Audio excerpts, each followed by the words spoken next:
రెండోది ఏంటంటే కన్జ్యూమర్ అనేవాడు అవసరమైంది ఇక్కడ మన దగ్గరకు వచ్చి సచివాలయంలో బుక్ చేసుకుంటారు. డిసిగ్నేట్ వన్ పర్సన్ సచివాలయంలో బుక్ చేసుకుంటే డబ్బులు కూడా కడతారు.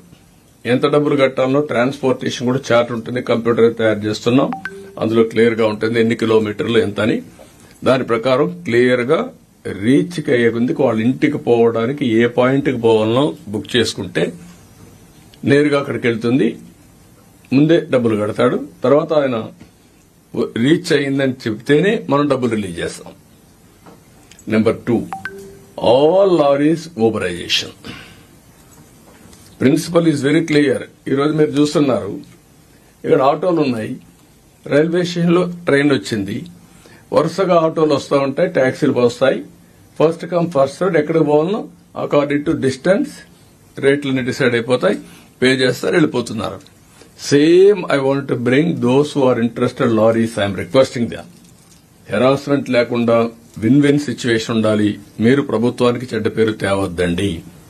మమ్మల్ని ఇబ్బందులో పెట్టి మీరు ఇబ్బందుల్లో పడద్దండి. మీరు ఊబరైజేషన్ చేసుకోండి, పేర్లన్నీ రిజిస్టర్ చేసుకోండి. దెన్ మనం మెసేజ్ పెడతాం. హాఫ్ అన్ అవర్ ముందు రమ్మంటాం, నేరుగా వస్తారు. శాండ్ ఉంది, నేరుగా లోడ్ చేస్తాం, ఎక్కడ పోవాలని చెప్తాం, వెళ్తారు. వాళ్ళు కూడా ముందే అవన్నీ కూడా ఆప్షన్స్ అన్ని బుక్ చేసుకుందాం. వాళ్ళకి పలానా దగ్గర నేను పోనంటే ఆయన చాయిస్, పోయే వాళ్ళకి మనం ఇస్తాం.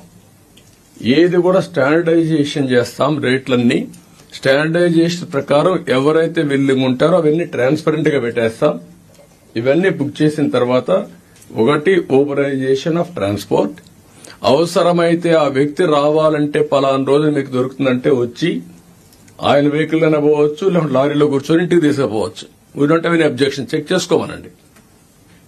ఎక్కడైతే బిగినింగ్ పాయింట్ ఉందో, ఒక లారీ తీసుకున్నాడు 10 tons, నేను వస్తానంటాడు అని బస్ లారీలోకి వెళ్ళిపోతాడు, లేదంటే ఆయన ఓన్ వెహికల్ ఉంటే వెళ్తాడు. బట్ ఎట్టి పరిస్థితుల్లో దీన్ని మాత్రం ఈ 3 component exclamation number 1, booking at Sachivalayam number 2, number 3 ఏదైతే లారీస్ ఊబరైజేషన్, ఈ 3 కంప్యూటరైజ్ చేస్తాం.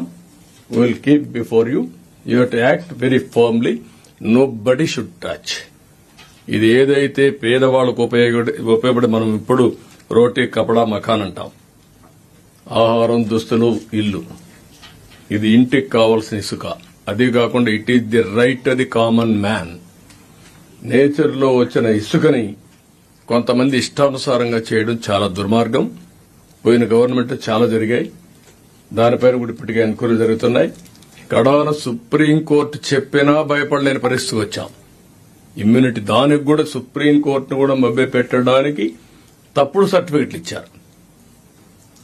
ఒక విషయం మీరు గుర్తుపెట్టుకోవాలి, టెక్నాలజీ ద్వారా ఇన్వెస్టిగేషన్ చేస్తే అన్ని దొరుకుతారు, ఎవడు తప్పించుకోవాలండి. అందుకే చెప్తాను, శాండ్ విషయంలో కూడా నో కాంప్రమైజ్. చాలా ఇర్రెగ్యులారిటీస్ వచ్చాయి. ఇప్పటికే అక్కడ కన్సర్న్ ఆఫీసర్ పైన యాక్షన్ తీసుకోమన్నాం. ఇప్పుడు నేను ఆర్డర్ చేస్తున్నా, సిబిసిఐడి ఎంక్వైరీ చేస్తాం. మొత్తం కేసునంతా ఎవరెవరు తప్పు చేశారో వాళ్ళందరినీ పనిష్ చేస్తాం. ఆ విషయంలో నో కోసం నో కాంప్రమైజ్. ఇక్కడ నేను మిమ్మల్ని కోరేది, మీరు ఎక్కడా రాజీ పడకుండా దీన్ని ట్రాన్స్పరెంట్ గా ఎస్టాబ్లిష్ చేయడానికి చేయమని మిమ్మల్ని కోరుతున్నా. దీనికి మనం వర్కౌట్ చేయాల్సిన అవసరం ఉంది.